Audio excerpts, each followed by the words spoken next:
सोमस्य आदित्यहृदयस्तत्रस्य अगस्त्य ऋषिः अनुष्टुप् छन्दः आदित्यहृदयभूत भगवान् ब्रह्मदेवता निरस्ताशेष विघ्नतया ब्रह्मविद्यासिद्धौ सर्वत्र जयसिद्धौ च विनियोगः।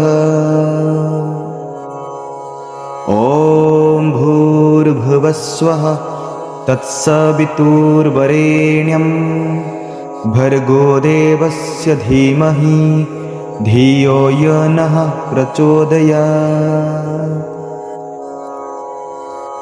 तत युद्धपरिश्रान्तं समरे चिन्तया स्थितं रावणं चाग्रत दृष्ट्वा युद्धाय समुपस्थितं दैवतैश्च समागम्य द्रष्टुमभ्यागतोरणम् उपागम्य ब्रवीद् रामम् अगस्त्य भगवांस्तदा राम राम महाबाहो शृणु गुह्यं सनातनम् येन सर्वन्नरीन् वत्स समरे विजयिष्यसे।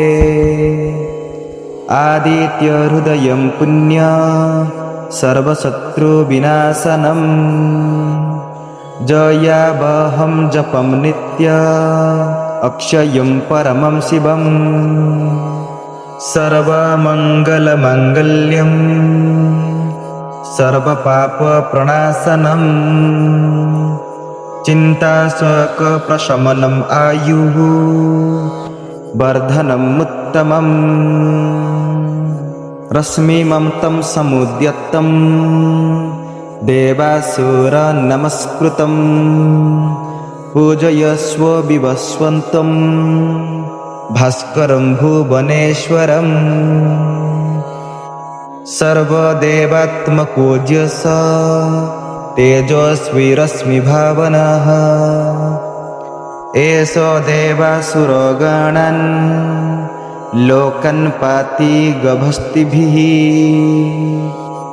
एष ब्रह्मा च विष्णुश्च शिवः स्कन्ध प्रजापतिः महेन्द्रो धनदः कालो यमः सोमह्यपम्पतिः पितुरवसवः सद्या अश्विनौ मरुतमनुः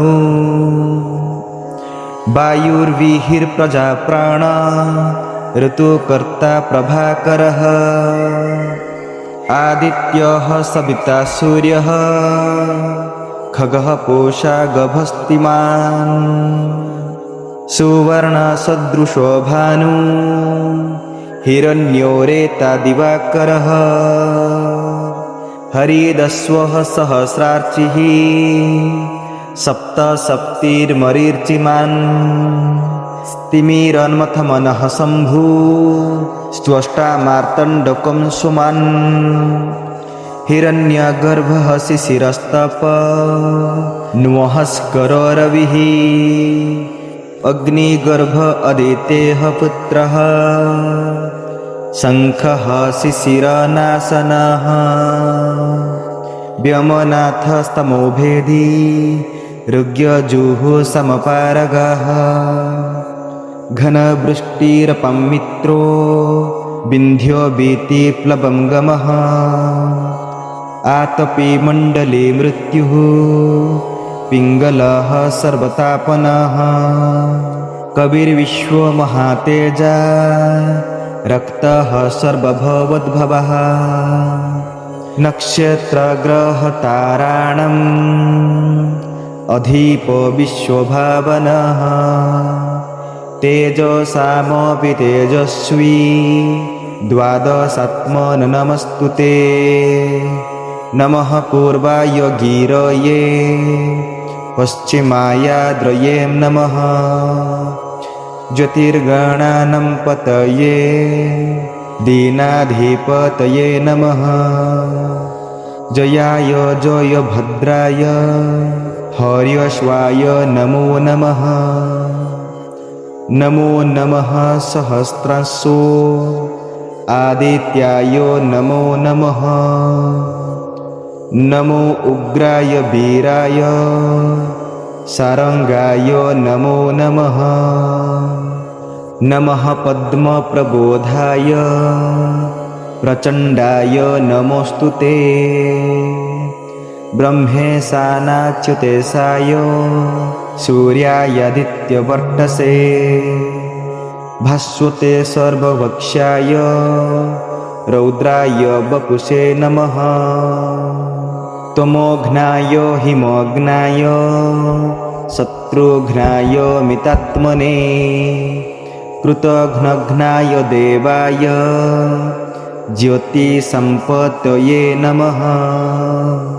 तप्तचामीकराभाय हरये विश्वकर्मणे नमस्तोमभिनिघ्नाय रोचये लोकसाक्षिणे नाशयत्यस चैव भूतं तमेव सृजति प्रभुः। पायत्यस तपत्यस वर्षत्यस गभस्तिभिः एष सुप्तेषु जागर्ति भूतेषु परिनिष्ठितः एष चैवाग्निहोत्रं च फलं चैवाग्निहोत्रिणम् देवाश्च कृतवैश्च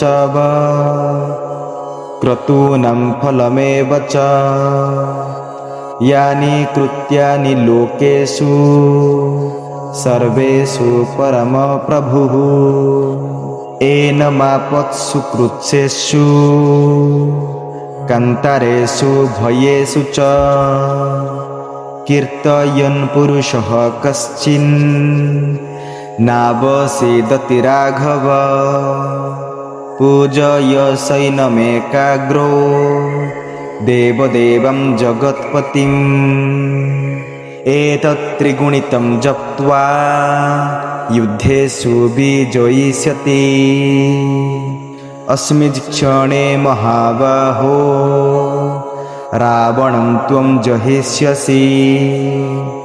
एवमुक्ता ततो अगस्त्य जगाम स यथागतम् एतत् श्रुत्वा महातेजा नष्टो शोक अभवत् तदा धारयामास सुप्रीतो राघवः प्रयतात्मवान् आदित्याप्रेक्ष्य जप्तेदं परं हर्षमवाप्तवान् त्रिराचम्य शुचिर्भूत्वा धनुरादाय वीर्यवान् रावणं प्रेक्ष्य हृष्टात्मा जयार्थं समुपागमत्